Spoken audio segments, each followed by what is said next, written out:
Hey guys, Ryan here. In this video, I'm just going to show you a little cool concept that I've been working on lately. It's really just making these little dummy tables or dummy schedules.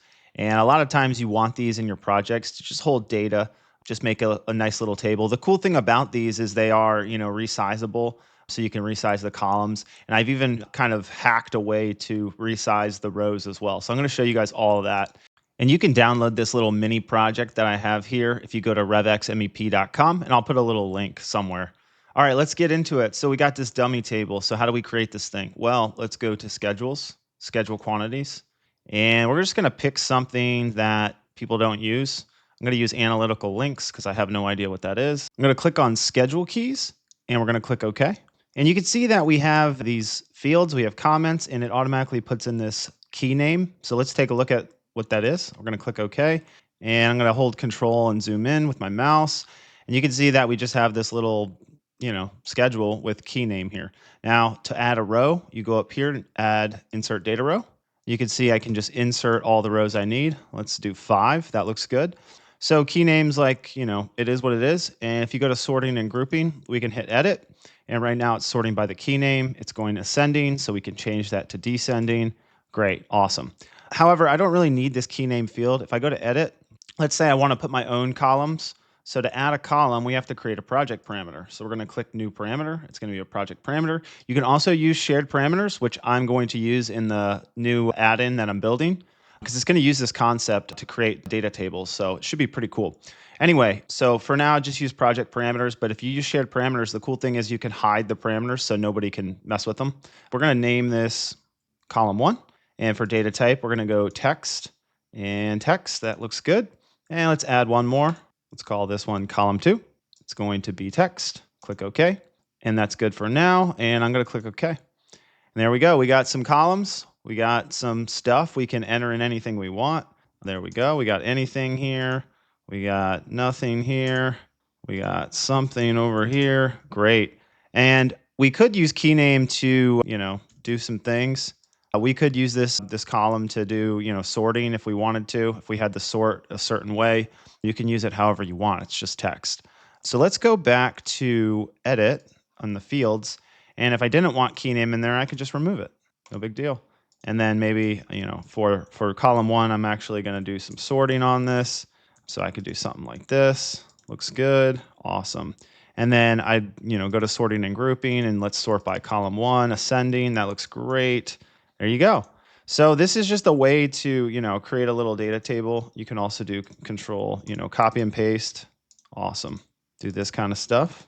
And let's take a look at what it looks like. We'll go back to our dummy schedules. And you can see we have this analytical link schedule down here. Oh, here's a little cool trick. I'm going to double click into this.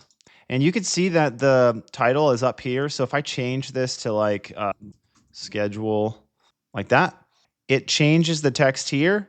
And it changes the text here, which is fine. But what if I wanted to name it something different in my project browser and then something different in my actual, header up here or title?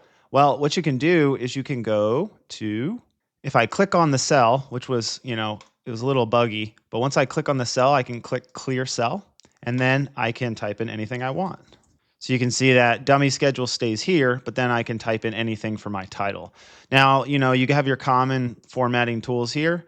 You got some common or some stuff here. You can hide the columns. Yep, you can do a hidden field. So if I want to make column 1 hidden, I can do that, which I can still do sorting on it, which is nice. So if I do this, I can still sort by column 1. I have my formatting. I'm going to turn that back on.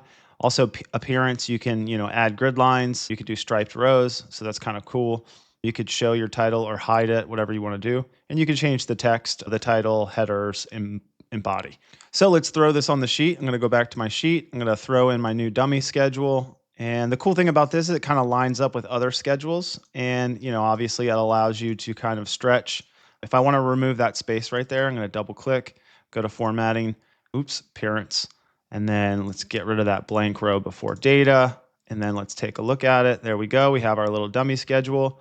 And again, the cool thing about this is I can resize these columns, which is much easier to handle than, your typical text box or using lines or whatever you use for your tables. Also, if you want the rows to be a little bigger, because sometimes, it's a little too squished. So I'm going to double click.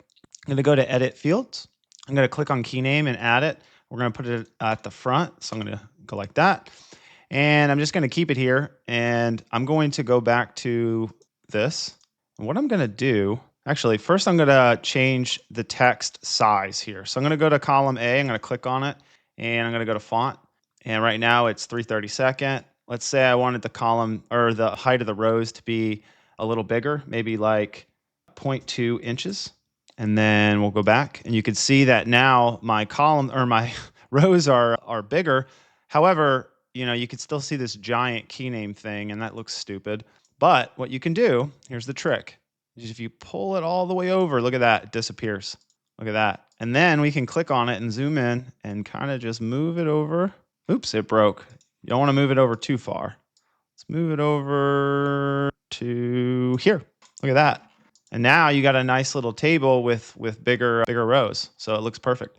So this is a cool little trick. Again, I'm going to be using this concept for a new add-in that I'm building that's going to help with creating these types of data tables. And it's also going to be probably linked to some kind of LLM so we can do a lot of cool things with it. Formatting, automatic text stuff, all the things that you do with your AI LLM. So, all right, I just wanted to show you that cool little video. Remember, check out the link if you guys want access to these little dummy tables to help you build them. And they should be, really cool for your projects. All right, see you guys later.